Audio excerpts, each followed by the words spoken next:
तूने पाया क्या हमारा दिल तोड़ के, चले आते थे बुलाने पे ही दौड़ के।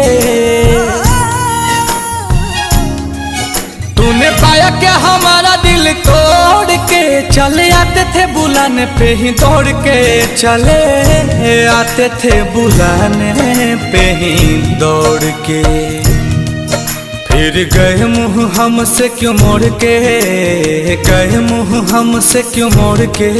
गए आखिरी निशानी जो तू छोड़ के। अब सोता हूँ दुपट्टा तेरा ओढ़ के। जुदाई तेरी जान ले गई, जुदाई तेरी जान ले गई। तुझे देखता हूँ साथ किसी और के, देखता हूँ साथ किसी और के। याद आती है पुराने उस दौर के। अब सोता हूँ दुपट्टा तेरा ओढ़ के।